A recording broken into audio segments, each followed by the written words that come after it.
So Asus have finally put out a statement to address the concerns many of us have regarding the SD card issue on the ROG Ally. So what exactly is the solution that Asus have in mind to fix this issue? Well, there are 5 key elements in the statement by Asus that we will unpack and break down right now. So let's dive straight in and start with a crucial part of the statement, which reads that yes, the SD card reader may indeed malfunction. This is a significant point as it now marks the very first time that Asus have publicly confirmed that the Ally does indeed have an SD card issue, something that first got discovered by Ally customers weeks ago. So it's a big relief that Asus have finally admitted this issue. The second is Asus not only admitting the SD card issue, but that it's under certain thermal stress conditions that is causing the SD cards to malfunction. Again, this is significant as Asus have now confirmed that it's not due to some driver issue or other reason, but due to the area around the SD card slot overheating. In the switch, the SD card placement is well away from the air vents on the back. On the Steam Deck, the SD card slot is at the very bottom of the handheld, at the opposite end of where the air vents are. So it's kind of crazy when you think about it that Asus, in their apparent 5 years of heavy prototype testing of the Ally, that their engineers thought the best place to put the SD card slot was so close to the power delivery VRMs, which seems to be prone to heating up way beyond what's actually safe for the SD card that sits inside. The third important part of the statement is that to alleviate the issue, Asus will be releasing an update that further fine-tunes the default and minimum fan speeds of the device to improve reliability. So this appears that Asus in their next BIOS update will be increasing the fan speeds again to further reduce the chance of the SD card overheating.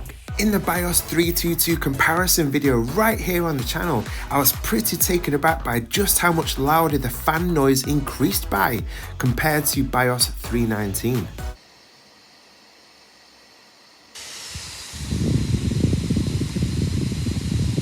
And that leads us on to the fourth key element of the statement, which is the most interesting, which is that this upcoming update will improve the reliability of the SD card slots while keeping fan noise in check, as we know that this is a concern for many of you.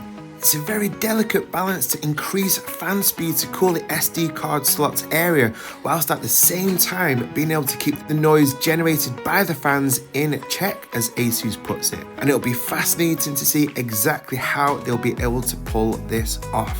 If you have any idea how they'll be able to do this successfully, then let us know below in the comments. And finally, the fifth key part of the statement is a specific email address to contact Asus in the US. And listen, if you've had any SD card issues, then be sure to let Asus know, as all this data we give to Asus will hopefully make sure that they can work on a permanent fix somehow to our allies, and that this SD card issue never happens again in their future products. If you enjoyed this video, then give it a like, and if you're new to the channel, then be sure to subscribe. And I'd love to hear what you think of Asus's response. Are you happy with how they're dealing with the SD card situation? And what do you think would be a proper long-term solution to this SD card issue?